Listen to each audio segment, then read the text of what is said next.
Alright, buckle up, because this story is about to get wild, and I still can't wrap my head around it all. It all started with a party, my party, but it ended in a way that I never could have predicted. Let me tell you about the night my wife Emily decided to turn my entire world upside down and didn't even bother to hide the smirk on her face while she did it. Emily has always had this magnetic energy about her. She's the kind of person that can walk into a room and turn heads, make people laugh, charm everyone without even trying. It was that energy that drew me to her all those years ago, made me think, this is it, she's the one, and she was, at least I thought she was, right until the night that everything started coming apart. She decided to throw a party for me, but not just any party, this was extravagant. We had people packed into the living room, kitchen, even spilling out into the backyard. Friends, acquaintances, even some folks I swear I had never seen before in my life. And right there in the middle of it all was Emily, putting on a show. She had this sparkling dress on, something way too fancy for just a casual get-together at home. She moved through the crowd like she was hosting an award ceremony. Every time she looked at me, it was with that kind of, "Isn't this great, darling?" look that felt just a bit too forced. And then there was him, this guy I didn't recognize. Tall, too good-looking, the kind of guy who knows exactly how attractive he is. I saw him chatting with Emily, leaning in close, whispering something that made her throw her head back and laugh. A laugh I hadn't heard in months. Cut through all the other noise in the room, and suddenly everything felt wrong. I wanted to walk up to them, say something, maybe even crack a joke to feel like I was part of whatever moment they were having. But something held me back. A bad feeling, like stepping toward the edge of a cliff, and realizing the ground might crumble under your feet. The night kept moving, but I couldn't shake the sight of her leaning in close to that guy, his hand brushing her arm like they had some secret only they knew. Emily kept catching my eye from across the room, raising her glass, smiling, like she knew exactly what she was doing to me. And then came the toast. Emily climbed up on a chair, glass of champagne in her hand, tapping it with a spoon to get everyone's attention. "Everyone, everyone," she called, her voice cutting through the chatter. "I want to make a toast to my wonderful husband, Mark." I felt everyone's eyes on me as I awkwardly raised my glass. I tried to smile, but Emily's eyes were locked onto mine, and there was something behind them that made my skin crawl, something almost predatory. "To Mark," she said, her smile sharp. "The most trusting, most loyal husband a girl could ever ask for." Her eyes flickered over to that tall guy, just for a second, but I caught it. The smirk that played at the corners of her lips told me this wasn't just a compliment. There was something else, something rotten hiding beneath the surface of her words. Everyone cheered, glasses clinking together, laughter erupting around the room. But all I could hear was the rush of blood in my ears. I looked around, and there was that guy, raising his glass to me, his eyes cold and amused, like he knew something I didn't. And that's when it hit me like a punch to the gut. This wasn't a toast to celebrate me. This was a toast to mock me. Emily was turning this night, this party that was supposed to be about me, into something else entirely. I felt my stomach drop, a gnawing sense of dread sinking in. The rest of the night was a blur. I moved through the party like a ghost, plastering a smile on my face, shaking hands, nodding at people who wished me well. But all I could see was Emily and that guy, together whispering, sharing looks that were way too familiar for my comfort. And every time I caught Emily's eye, she just smiled at me. This cool, detached smile that made my skin crawl. It wasn't until later, when most of the guests had left, that I finally had a moment alone with her. I pulled her aside, into the kitchen, and asked, "Who was that guy?" My voice came out sharper than I intended, my frustration finally boiling over. Emily raised an eyebrow, like I had just asked her something ridiculous. "Oh, relax, Mark," she said, her voice dripping with condescension. "He's just a friend. Why are you acting so paranoid?" She tilted her head, giving me that same smile again, the one that didn't reach her eyes. But I couldn't let it go. "It didn't look like just a friend," I said, my voice cracking. I could hear the edge of desperation in it, and I hated it. Hated that she was making me feel this way, that she had this power over me. Emily sighed, rolling her eyes. "You're overreacting. You always do this, you know that?" She turned away, picking up a champagne flute, swirling the last bit of it around like she couldn't be less interested. "You need to trust me, Mark," she said, her tone flat, dismissive. "Otherwise, what's the point?" And that was it. She walked out of the kitchen, leaving me standing there, holding on to a million questions that she had no intention of answering. The next day, the weight of that party clung to me like a shadow I couldn't shake. I couldn't get the look on Emily's face out of my mind. The smirk, the cold smile, the way she turned away like my concerns were nothing more than an inconvenience. I kept replaying it over and over, and every time, it hurt a little more. Something inside me had cracked, and I couldn't just pretend everything was fine anymore. I needed answers. I needed to know if I was just imagining it, or if Emily really was mocking me in front of everyone I knew. My gut twisted at the thought that she had turned that whole night into a joke, with me as the punchline. When she left for work the next morning, I found myself doing something I never thought I would. I grabbed her phone. I knew her passcode. She always claimed she had nothing to hide, so it was something simple. I didn't want to be that guy snooping around, invading her privacy. But the way she'd looked at that guy, the way she'd laughed at me, it wouldn't leave me alone. My hands were shaking as I unlocked her phone. And there it was, the proof I'd been dreading but somehow expecting.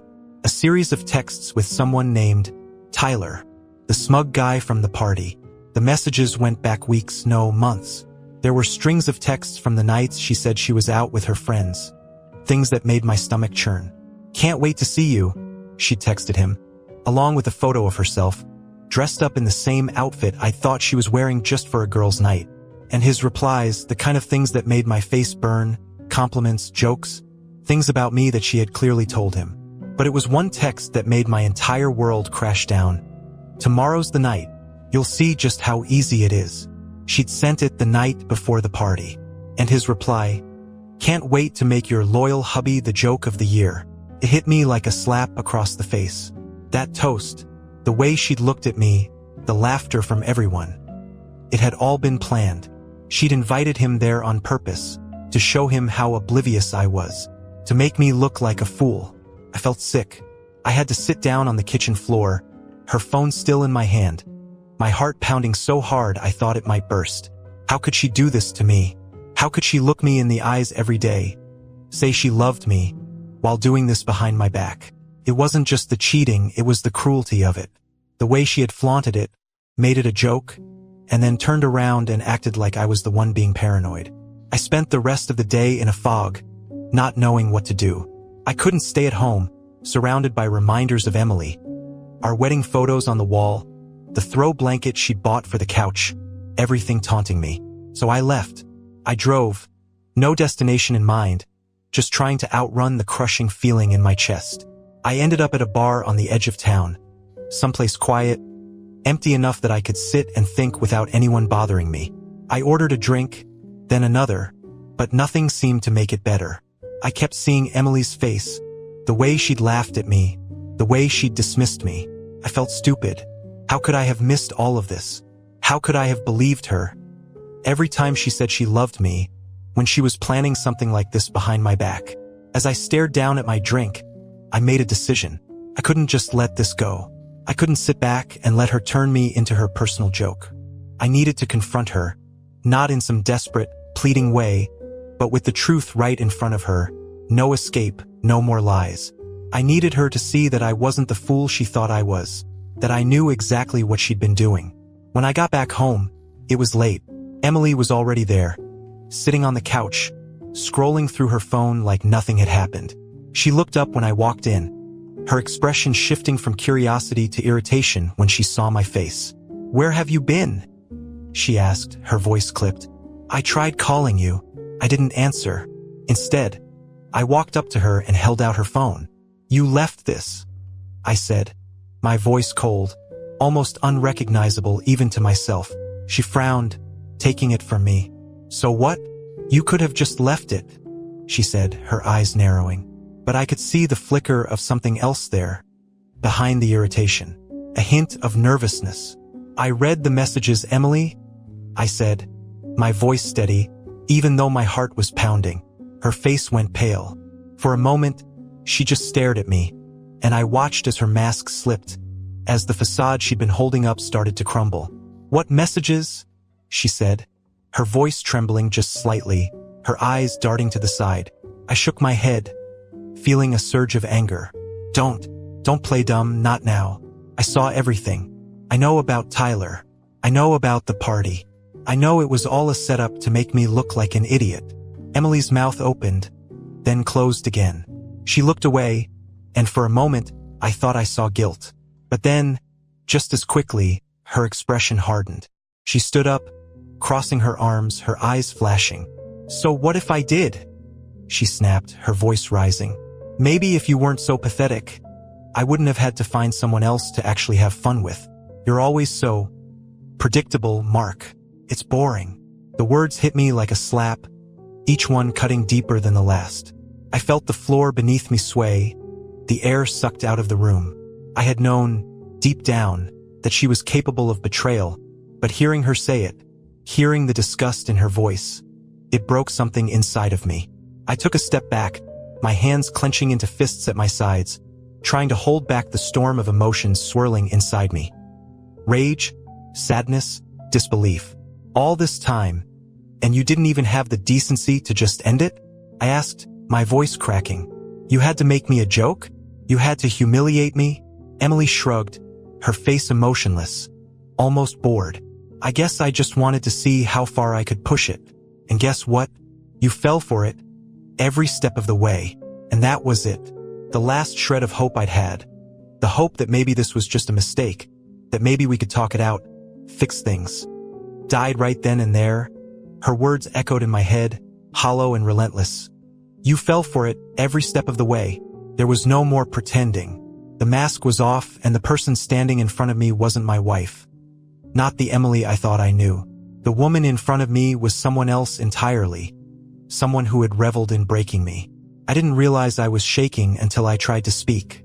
My voice came out choked, barely above a whisper. "So this is it? You did this just to hurt me?"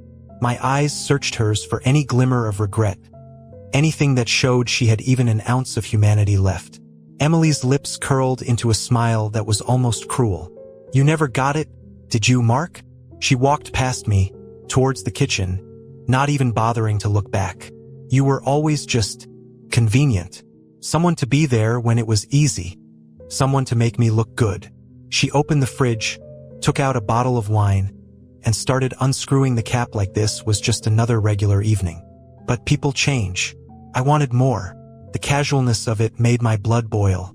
I felt my fingers dig into the edge of the counter, knuckles going white. "And what about us?"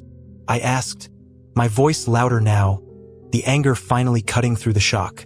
"What about everything we built together? What about our promises? Or did all of that mean nothing to you?"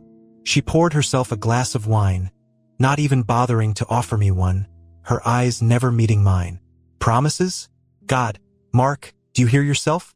We were just two kids who didn't know what they were getting into. You might have stayed that way, but I grew up. I moved on. You're the one who's stuck." She finally looked at me, her eyes icy. "It's not my fault if you couldn't keep up." Something inside me snapped. I realized I was done. Done trying to understand her. Done trying to fix something that was broken beyond repair. There was nothing left to save. "You know what, Emily?" I said, my voice shaking, but growing stronger with every word. "I may have been stuck, but at least I was honest. At least I was committed. At least I didn't make it my mission to tear you down, to turn your life into a joke." She gave a dismissive wave of her hand, like she couldn't care less, like the words didn't mean anything. "Honestly, Mark, why are you still here? If you're so hurt, if I'm so horrible, then leave." She turned, taking her wine glass, walking towards the living room like she had just won some argument. The room felt like it was spinning, but my mind was suddenly crystal clear. She wanted me to leave? Fine. But I wasn't leaving quietly. I followed her, my heart pounding, and grabbed the wine glass from her hand, slamming it onto the coffee table. The glass cracked, spilling dark red liquid across the table and dripping onto the rug. For the first time all night, Emily looked genuinely startled. "Don't think you're getting out of this without any consequences," I said, my voice cold, each word like steel. "You think you can humiliate me, parade around with some guy in my house, in front of my friends, and just walk away from it? I could see a flicker of uncertainty in her eyes. You've been lying, cheating, using me, and you want me to just disappear quietly? Not happening, Emily. She stepped back, her eyes widening for just a second before narrowing again. Oh, now you're going to get tough? She sneered, but I could see she was shaken. What, Mark? You're going to make a scene now? You're going to act like some big tough guy after letting this go on for months? She tried to laugh, but it sounded hollow, forced. I could tell she hadn't expected this kind of reaction from me. I shook my head, a cold smile playing on my lips. No, Emily, I'm not going to fight you.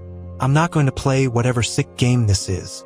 I turned, walking towards the hallway closet. I yanked it open, grabbing a duffel bag and starting to shove clothes into it. I'm leaving, yeah, but not without making sure everyone knows exactly what you've done. Every friend, every coworker, every one of those people you were so eager to impress last night. They're all going to know what kind of person you really are. She stood there, stunned, her mouth opening and closing like she wanted to say something but couldn't find the words. I could see her starting to realize that this wasn't going to end the way she had planned. She had expected me to beg, to crumble, to be her doormat one last time. But instead, I was taking back whatever dignity I had left. I zipped up the duffel bag, slinging it over my shoulder, and headed for the door. As I reached it, I turned back one last time, my eyes meeting hers. There was no warmth, no sadness left in me, just cold determination. Enjoy your freedom, Emily. You wanted me gone. You got it. But don't think for a second that I'm letting you come out of this looking like the victim. You did this. You chose this. Remember that when everyone else starts to see who you really are. I opened the door, stepping out into the cold night air, and slammed it behind me. I could hear her shouting something. Maybe my name, maybe another insult, but it didn't matter anymore. I walked to my car, threw the bag in the back seat, and got in. My hands were still shaking as I gripped the steering wheel, but for the first time in what felt like forever, I felt like I could breathe. I started the engine, not knowing exactly where I was going, but knowing it didn't matter. I was done. Done with the lies, the manipulation, the constant feeling of being less. I had spent too long letting her play with my life, and now it was time to take it back. As I drove away, the house disappearing in the rearview mirror, a strange sense of calm washed over me. I was leaving behind the wreckage of a life I thought I wanted, but maybe that was exactly what I needed. For the first time, I wasn't afraid of what came next. I wasn't running away. I was moving forward, and I wasn't looking back. That I drove aimlessly for a while, the adrenaline slowly fading, replaced by a gnawing emptiness. The city lights blurred past, casting long shadows that seemed to stretch endlessly across the pavement. I kept replaying every word of that conversation, every twisted smile that had crossed Emily's face. Couldn't let it go. I knew I needed something more. Walking away wasn't enough. She deserved to face the consequences of everything she had done. I ended up parking at a rest stop, the engine idling as I stared at the dashboard. My mind was buzzing, every emotion tangled up. Rage, hurt, even a strange kind of exhilaration. I had walked out on her, sure, but that wasn't going to be the end of it. I picked up my phone and started scrolling through my contacts, my thumb pausing over the name Eric. Eric was one of my oldest friends, someone who had known Emily just as long as I had. He had been there at the party, one of the few people who'd stayed late, who'd seen the weird energy that night. He'd even asked me, half-jokingly, if I was okay with how close Emily was getting to that tall guy, Tyler. I had brushed it off then, too embarrassed to admit that I felt the same tension. But now I knew I needed him. I needed someone on my side, someone who could help me see this through. I hit the call button. The phone rang, and for a moment, I wondered if I was doing the right thing. But then Eric picked up, his voice groggy. Mark? It's late, man. Everything okay? I swallowed, trying to steady my voice. No, Eric, it's not. Can we talk? It's about Emily. There was a long pause on the other end. Emily? What happened? He sounded more awake now, and I could hear the concern in his voice. I let out a shaky breath. She's been cheating on me, with that guy Tyler from the party. It's been going on for months. Eric. And the party, it was all a setup. She made me into a joke, right in front of everyone.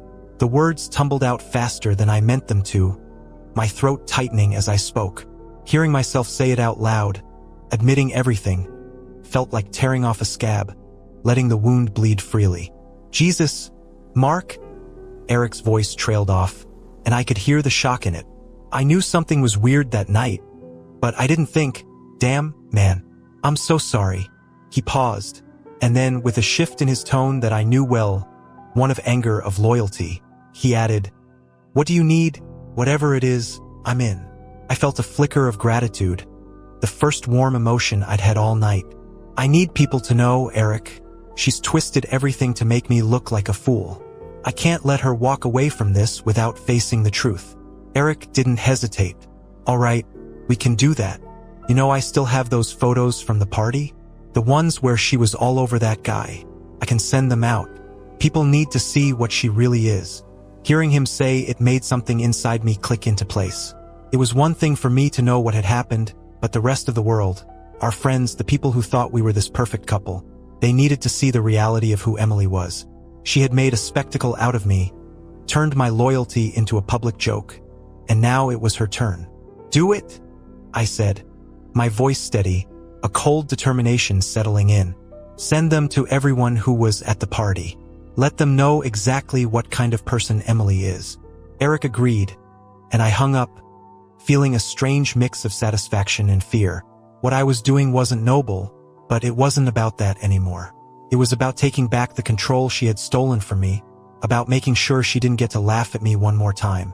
The next day, I woke up in a cheap motel room I'd found off the highway, the early morning light filtering through the thin curtains. I felt a heaviness in my chest, but beneath it, there was also a sense of purpose. I wasn't just going to be a victim of her cruelty. I was going to fight back. I grabbed my phone, my notifications already lighting up. Eric had sent the photos, and he hadn't stopped there. He'd written a message, too, explaining exactly what Emily had done, how she'd set me up, how Tyler had been part of it all. He hadn't spared any details, and as I scrolled through, I could see the responses rolling in. Shock, disbelief, anger. People I had thought were closer to Emily than me were replying, furious on my behalf, asking if I was okay, offering their support. It was like a weight lifting off my shoulders. For the first time, I didn't feel alone in this. People were seeing the real Emily, not the charming, perfect wife she pretended to be. They were seeing the person who had humiliated me, who had reveled in tearing me down. And they were on my side. My phone buzzed with a call. Eric again. I answered, and he didn't waste any time. Mark, you need to see this.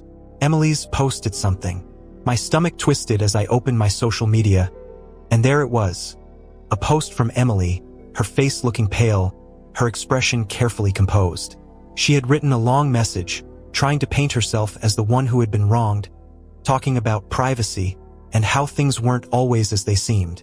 She was trying to do damage control, twisting the story to make it seem like I was the one overreacting, like I was the one who had gone too far. But the comments told a different story.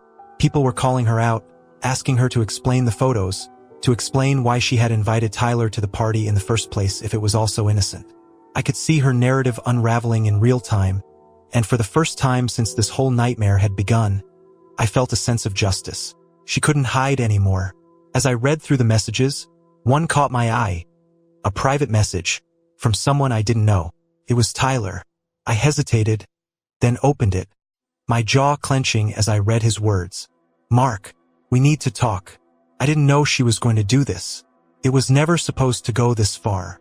The audacity of it nearly made me laugh. He was reaching out now, after everything, trying to cover his own ass.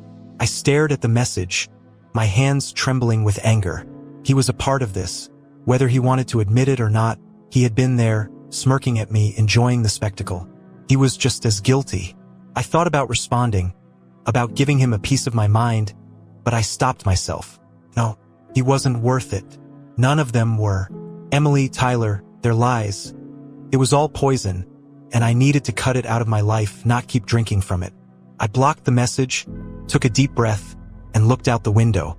The sky was clear, the sun bright, and for the first time in a long while, I felt like I could finally see the way forward. This wasn't over yet, and I knew there would be more fallout to deal with.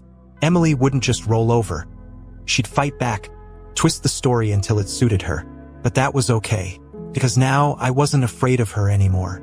I had faced the worst she could throw at me, and I had survived. And now it was time to build something new from the wreckage she had left behind. Something stronger, something that was truly mine. The day stretched on like some surreal fever dream. My phone kept buzzing. Notifications from friends, acquaintances, even people I hadn't spoken to in years. The word had spread, and everyone wanted to weigh in. People sent messages of support, shock, disbelief. Some were angry on my behalf, others just wanted the juicy details. And then there were those who had heard from Emily. Her attempts to twist the story, to salvage her reputation, were falling flat, and people weren't buying it. I knew she'd hate that. Emily always had a tight grip on the image she presented to the world. Everything was curated, the perfect career, the perfect relationship. All her social media posts meant to show a life others could envy. She thrived on admiration, on being the one everyone looked up to, and now that was crumbling. She was losing control, and it was her worst nightmare. By midday, I was driving back into the city. I didn't want to go back to the house. That place felt tainted, haunted by too many memories. But I needed to see her. I needed closure, to confront her one last time now that everyone knew the truth. This wasn't just about her betrayal anymore. It was about standing up to the person who had tried to destroy me, making her see that I wasn't afraid. I pulled up to the house and saw her car in the driveway. My heart pounded as I walked up the front steps, the keys heavy in my hand. I unlocked the door and stepped inside, the house strangely quiet. For a moment, I stood there, taking it all in. The pictures were still on the wall. Emily and I smiling at some beach vacation, another of us at a friend's wedding, looking happy, in love. They felt like artifacts from another life, one that had never really existed. Emily, I called, my voice echoing through the house. I heard movement from the living room, and then she appeared, her expression a mix of anger and something else. Fear, maybe. It was the first time I'd seen that in her eyes. "What are you doing here?" she snapped, her voice sharp, defensive. "You've done enough already, Mark. You've turned everyone against me. You've humiliated me." I felt a dark laugh bubble up, the absurdity of her words almost too much to bear.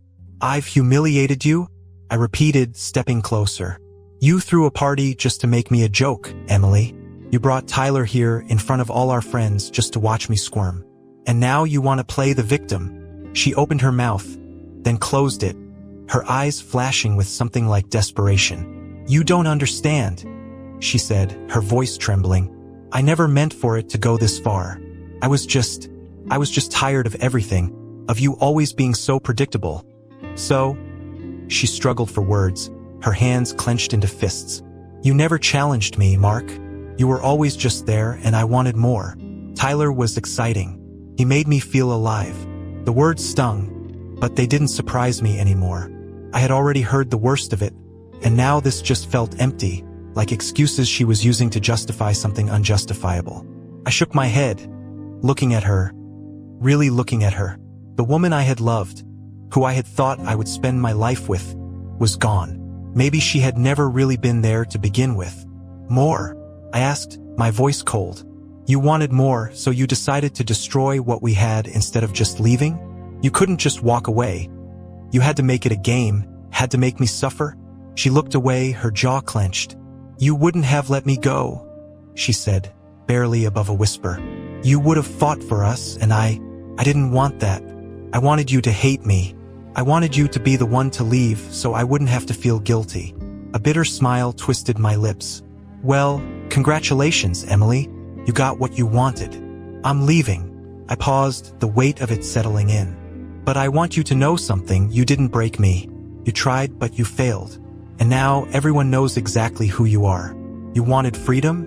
You have it. But good luck trying to find someone who'll trust you after this."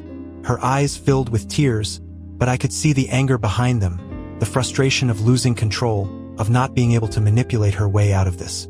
"You think you're so righteous, Mark?" she spat. "You think you're better than me because you're hurt? Because you walked away? You're just a coward, running away instead of trying to fix this." I stared at her for a moment, feeling a strange sense of calm settle over me. "You're right," I said, my voice steady. I am running away. From you, from everything you've done. Because there's nothing left here to fix. You killed it. And I'm done letting you drag me down with you. She flinched, the tears spilling over now, but I felt nothing. The love I'd once had for her, the pain of her betrayal, even the anger. All of it felt distant, like it belonged to someone else. I turned away, walking back to the door, the house feeling smaller, emptier with every step. Mark, wait, she called after me, her voice breaking. Please, we can talk about this. I paused, my hand on the doorknob, but I didn't turn around. There's nothing left to say, Emily. You made your choice. Now you get to live with it. I opened the door and stepped outside, the cool air hitting my face like a slap. I closed the door behind me, the sound echoing in the stillness. For a moment, I just stood there, breathing in deeply, feeling the finality of it. I was leaving everything behind. The house, the memories, the life I had thought was mine. As I walked to my car, I felt the weight of it all slowly lifting. Emily could cry, could twist the story however she wanted, but it didn't matter anymore. She had no power over me now. I had faced her, seen her for who she really was, and I had walked away. I got into my car and started the engine, the house shrinking in the rearview mirror as I drove away. I didn't know where I was going, but for the first time I felt okay with that. I didn't need a plan, didn't need to know what came next. All I needed was to keep moving, to leave the past where it belonged, and to never look back. That I drove until the streets turned unfamiliar, past rows of suburban houses that gave way to the heart of the city, the crowded buildings closing in like a fortress of lights and noise. The adrenaline that had carried me through the confrontation was gone, replaced by a hollow exhaustion. I needed to find a place to crash, at least for the night, somewhere far from that house and all the broken pieces I'd left behind. I pulled into the parking lot of a rundown motel, its neon sign flickering, casting a red glow across the cracked pavement. The guy at the front desk barely looked up from his TV as I handed over cash for a room key. The room itself was small and smelled faintly of bleach, the bed covered in an outdated floral comforter. I didn't care. It was a place to sleep, a place to be away from her. I collapsed onto the bed, staring at the ceiling, trying to clear my mind. But the events of the past day kept replaying themselves in a loop. The party, Emily's cruel toast, the texts, her cold eyes as she tried to justify everything she'd done. No matter how much I wanted to shut it out, it all came back, wave after wave. I kept seeing her face, hearing her voice when she said I was predictable, that I hadn't challenged her, that she wanted me to hate her so she wouldn't have to feel guilty. What kind of person does that to someone they once claimed to love? I knew I couldn't stay there, drowning in those thoughts. I needed an escape, something to remind me that there was a world outside of all this chaos. I grabbed my phone and called the one person I knew I could still count on. Hey, Mark. Eric's voice crackled over the line. You all right? Not really, I admitted, my voice sounding small in the quiet of the room. I need to get out of here, Eric. I need a change of scenery, a distraction. I need to not be alone right now. There was no hesitation. Say no more. I'll be there in an hour. We can grab a drink, clear your head. Whatever you need, man. True to his word, Eric showed up just under an hour later, his old beat-up car pulling into the motel parking lot. When I got in, he took one look at my face and sighed, shaking his head. Damn, Mark, I knew it was bad, but seeing you now, it just hits different, you know? I gave a tired smile, shrugging. Yeah, well, not much can really prepare you for watching your whole life fall apart. He put a hand on my shoulder, his grip firm. We'll get through this. Let's just get you out of your head for a bit. He started the car, and soon we were weaving through the city streets, heading towards a bar we used to go to back when we were fresh out of college, before responsibilities weighed us down. The bar was crowded, noisy, and exactly what I needed. A place to lose myself in the din of other people's lives. Eric ordered us both beers, and we found a corner booth away from the main crowd. He didn't ask me any questions, didn't push me to talk, and for that I was grateful. Instead, he launched into stories about work, about the ridiculous office politics he'd been dealing with, and I found myself laughing, even if just a little, for the first time in what felt like forever. As we sat there, the beer slowly loosening my anxiety, Eric paused and looked at me, his expression serious. You know, man, I've been thinking a lot about this. What Emily did, it's on her. You can't blame yourself for not seeing it sooner. People like her, they know how to hide who they are. They manipulate, they lie, and they make you think you're the problem. It's not your fault. I swallowed, looking down at my drink. I just feel so stupid, Eric. All the signs were there and I just ignored them. I wanted so badly to believe she loved me that I let her walk all over me. I let her make me look like an idiot in front of everyone. Mark, you loved her. That's not something to be ashamed of. Eric's voice was firm, steady. It's a hell of a lot better than being someone who uses love as a weapon. You've got a heart, man, and she lost that. That's her loss, not yours. I took a deep breath, letting his words sink in. Maybe he was right. Maybe this wasn't about me being weak or stupid. Maybe it was just about the fact that I had loved someone who turned out to be unworthy of that love. It wasn't something I could have predicted, and it wasn't something I could change now. We finished our drinks, and as we left the bar, I realized I felt lighter, like I'd shed a layer of that darkness that had been weighing me down. The cool night air hit my face as we stepped outside, and I looked up at the sky, the stars barely visible against the glow of the city lights. Eric turned to me, his eyes searching my face. You know, you don't have to figure everything out right now. You've got time, Mark. Take it day by day. You'll find your way out of this mess, one step at a time. I nodded, the knot in my chest loosening a little more. Thanks, Eric. I really mean it. I don't know what I'd do without you right now. He smiled, clapping me on the back. That's what friends are for, right? You've always had my back, and now it's my turn to have yours. You're not alone in this. As we drove back to the motel, I let my mind drift. I thought about everything I'd lost, everything that had been torn apart. But then I thought about what Eric had said, about taking it one step at a time, about not letting her take anything more from me. I still had a long way to go, but maybe, just maybe, I was starting to see the path forward. Back at the motel, Eric gave me a hug before heading off. I stood there for a moment, watching his car disappear down the road, and then turned back towards my room. I was exhausted, the kind of exhaustion that went down to the bone, but for the first time I felt like I might actually be able to sleep. Inside the room, I sat down on the edge of the bed, my mind calmer now. I thought about the future, about what I wanted to do next. I didn't have all the answers, but I knew one thing for sure. I wasn't going to let Emily's betrayal define me. She might have tried to break me, but she hadn't succeeded. I picked up my phone, scrolling through the messages from friends who had reached out, people who still cared about me, who saw me as more than just the fool Emily had tried to turn me into. I typed out a quick response to a couple of them, just a simple thanks, I appreciate it. But even that felt like a step in the right direction. Reaching out, letting people in again instead of closing myself off. As I lay back on the bed, I felt a small spark of hope. A tiny, fragile thing, but enough to hold on to. The pain was still there, the anger too, but it wasn't all-consuming anymore. There was space for something else now, something better, something that was still growing. And as I closed my eyes, I let myself imagine a life without Emily. A life where I could finally be free of her lies, her cruelty. It was still blurry, uncertain, but it was mine. And for the first time in a long while, that felt like enough. The next morning, I woke up to the sound of my phone vibrating on the nightstand, a barrage of notifications lighting up the screen. Groggy, I reached over, expecting more messages from friends checking in. But what I saw made my stomach tighten. There were dozens of missed calls and texts, most from numbers I didn't recognize. Some were from acquaintances, some from people I hadn't talked to in years, and a few were even from mutual friends I shared with Emily. I rubbed my eyes, sitting up, scrolling through the messages. They weren't just messages of support.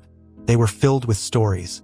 Accounts from other people, bits and pieces of things that Emily had done, ways she had manipulated others. People were reaching out to me with tales of how Emily had lied to them, how she'd used them for favors and tossed them aside, how they'd caught glimpses of the same cruelty I had seen but had never fully understood. The puzzle pieces were coming together, and the picture they painted was worse than I'd imagined. Emily had hurt more people than just me. She had used friends, twisted relationships, played people against each other for her own gain. I felt a wave of nausea as I read each story. A woman who said Emily had ruined her friendship by spreading false rumors. A guy who had been strung along until Emily had found someone more useful. It was as if her betrayal of me had opened the floodgates. And now, all the pain she'd caused was pouring out for everyone to see. And there was something else too. Something I hadn't expected. Tyler had posted a public apology. I couldn't believe it at first, but there it was, clear as day. He wrote about how he'd been caught up in Emily's games, how he'd believed her lies when she said I was some kind of monster, that our marriage was already dead, that I was holding her back. He said he regretted being part of it, that he realized too late what kind of person she was, and that he was sorry for the role he played in her plan to humiliate me. I didn't know whether to laugh or throw my phone across the room. Part of me wanted to accept his apology, to believe that maybe he had been manipulated too. But another part of me, the part still raw with anger and pain, wanted to reject it outright. He'd known what he was doing, at least on some level. He'd seen the hurt in my eyes at that party, seen the cracks forming, and he'd still chosen to be part of Emily's twisted game. Still, it felt like a victory. Emily had lost control of her story, and even her accomplice was turning against her. It was more than I could have hoped for when I left that house just the day before. She'd built her life on a foundation of lies, and now that foundation was crumbling. But I also knew that this couldn't be the end. Not for me. As satisfying as it was to see her being called out, to see people finally seeing her for who she really was, it still didn't fill the emptiness she had left behind. It didn't erase the months of doubt, the nights I had spent wondering what I'd done wrong, or the humiliation I felt at the party she had orchestrated. I needed something more, not revenge, not retribution. I needed to rebuild. I got out of bed, splashed cold water on my face in the small motel bathroom, and stared at myself in the mirror. I looked worn out, older somehow, but there was a fire in my eyes that hadn't been there for a long time. It was time to start thinking about what came next, about how to piece together a life without her. The first thing I needed was space. Not just a physical distance from Emily and everything that reminded me of her, but an emotional one too. I needed to start putting up walls, to stop letting her existence define my every waking thought. She was losing control of her narrative, but I needed to gain control of mine. I grabbed my phone again, this time searching for rental listings. I couldn't stay in that house, the one we had shared, filled with her echoes. I needed a place that was just mine, somewhere that didn't have her fingerprints on every surface, her scent in the sheets, her laugh lingering in the halls. I scrolled through page after page of listings, apartments, small houses, anything that could be a fresh start. Felt overwhelming at first. I had never lived alone before. Emily and I had moved in together straight out of college, and before that, it had been roommates and shared spaces. But as I looked at the photos, small kitchens, cozy living rooms, views from tiny balconies, I felt something shift inside me. A flicker of excitement, a possibility of something new, something that was mine alone. I picked one. A small one-bedroom apartment on the edge of the city, nothing fancy, but it looked clean, bright. I called the number, setting up an appointment for later that day. It was time to start moving forward. But before I could leave the motel room, my phone buzzed again. This time, it was a call from an old friend of mine, Kelly. She had been close to both Emily and me, someone I hadn't spoken to since everything had gone down. I hesitated, then answered. "Hey, Kelly." "Mark." Her voice was soft, tentative. I saw everything online. I wanted to check in, see how you're holding up. I can't believe what Emily did. I knew she had a side to her, but I'm so sorry." I sighed, sitting down on the edge of the bed. "Thanks, Kelly. I'm getting by. It's been rough, but honestly, I think I'm finally starting to see a way out of this." "I'm glad to hear that," she said, and there was something in her voice, something that made me pause. "Listen, Mark, I want you to know you're not alone in this. A lot of us, me, Eric, others, we're all here for you. We're planning to get together tonight, just a small group, to catch up, maybe help take your mind off things. I think it would be good for you." I was quiet for a moment, my heart tight in my chest. Part of me wanted to say no, to retreat, to keep hiding from everyone. But another part of me, a part that was tired of hiding, wanted to say yes, to step back into the world, to remind myself that I still had people who cared about me, people who saw me as more than the guy Emily tried to destroy. "All right," I said, my voice steady. "I'll come. I think I need that." "Good," Kelly said, and I could hear the smile in her voice. "We'll be at the Rusty Tap around 8. We'll save you a seat." As I hung up, I felt a strange mix of anxiety and hope. It wasn't going to be easy, stepping back into those social circles, facing people who had seen me at my lowest. But I knew I couldn't keep running. If I wanted to move on, I had to start somewhere. I packed up my things, checked out of the motel, and drove to the address for the apartment listing. It was a quiet street, the building older but well-kept, with a small courtyard out front. The landlord met me there. A friendly, middle-aged woman who led me up to the 3rd floor, chatting about the neighborhood and the other tenants. The apartment itself was simple, with white walls and hardwood floors, sunlight streaming in through the windows. It was nothing like the house I'd shared with Emily, and that was exactly what I needed. After a quick tour, I shook the landlord's hand, signed the lease, and paid the deposit. It was done. I had a new place, a new start. I had no furniture, no plan, just a key in my hand and the knowledge that this was the first real step towards reclaiming my life. As I left, I glanced at my phone, the time creeping towards evening. I still had a couple of hours before meeting Eric, Kelly, and the others. I thought about everything that had happened, everything that still lay ahead. The moving, the paperwork, the conversations I would still need to have, the wounds that would take time to heal. It was daunting, but it was also exhilarating. I realized, as I drove away from the building, that I was finally done with Emily. She had taken so much from me. My trust, my confidence, the future I thought I was building. But she hadn't taken everything. I still had myself. I still had the people who truly cared for me, the people who saw me for who I was, not who she had tried to make me out to be.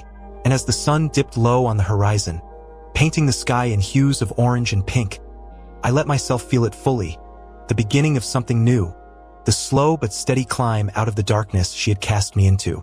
There was still a long road ahead, but I wasn't afraid of it anymore. I was ready. The evening at the Rusty Tap was a mix of emotions that I wasn't prepared for, but it was exactly what I needed. The bar was bustling, crowded enough that we could slip into our own little corner, away from the rest of the world.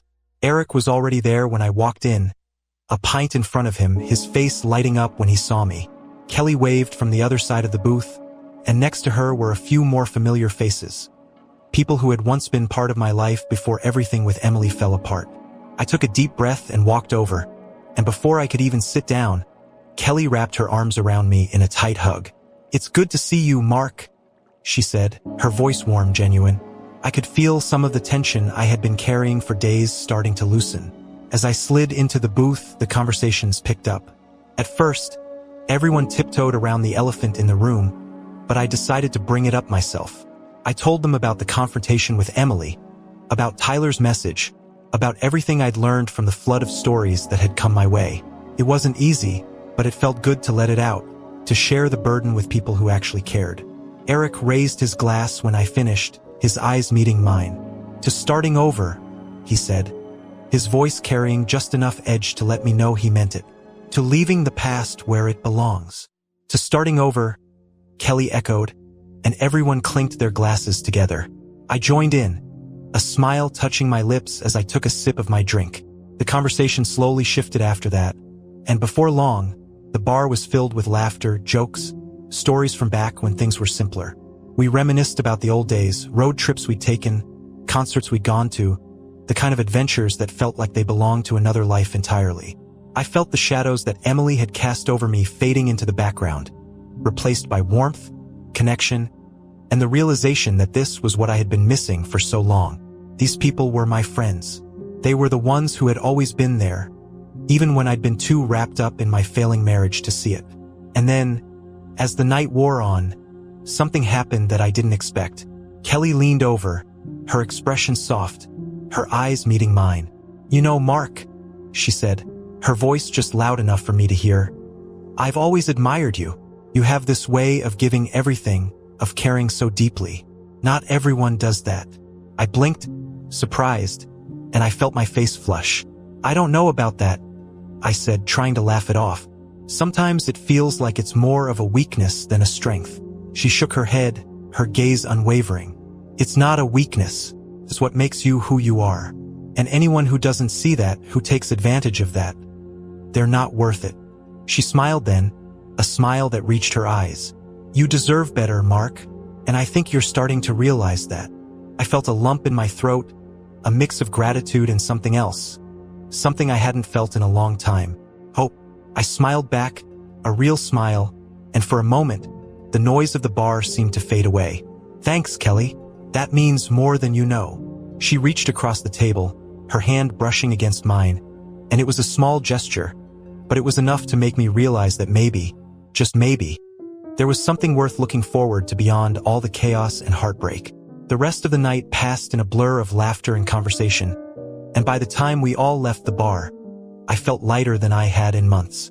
We stood outside, the cool night air wrapping around us, and Eric clapped me on the back. "You gonna be okay, man?" he asked, his voice low. I nodded, a smile tugging at my lips. "Yeah, I think I'm gonna be okay." Kelly gave me another hug, this one longer, her arms tight around me. "You've got us, Mark. Don't forget that, all right?" "I won't," I promised, and I meant it. For the first time, I felt like I wasn't just saying the words. I truly believed it. As I drove back to the motel, my thoughts drifted to the apartment I just signed for. I imagined it filled with light, with furniture that I'd choose myself, with colors and things that were mine alone. It would be a small space, but it would be a start. A new beginning built on my terms. I imagined myself waking up there, the sun streaming in, no ghosts of Emily's lies lurking in the corners, no sense of dread weighing me down. Just me and whatever I decided to make of my life from that point forward. The next few weeks were a blur of packing and planning. I went back to the house only a few times, mostly to grab what was necessary. I didn't linger. I took the things that mattered to me. The old guitar I hadn't played in years, a few books that I loved, some clothes, and left the rest behind. Emily could have whatever was left. I didn't need it. I didn't want it. On the day I officially moved into the apartment, Eric and Kelly came by to help. They brought pizza, beer, and a lot of laughter, and by the end of the day, the place already felt more like home than the house ever had. We sat on the floor, eating straight from the pizza box, the room filled with the kind of warmth that only true friends could bring. "This is good," Eric said, raising his beer bottle in a toast. "A new chapter. No more ghosts." "No more ghosts," I echoed, clinking my bottle against his. I looked around, at the bare walls and the empty shelves, and instead of feeling overwhelmed, I felt excited.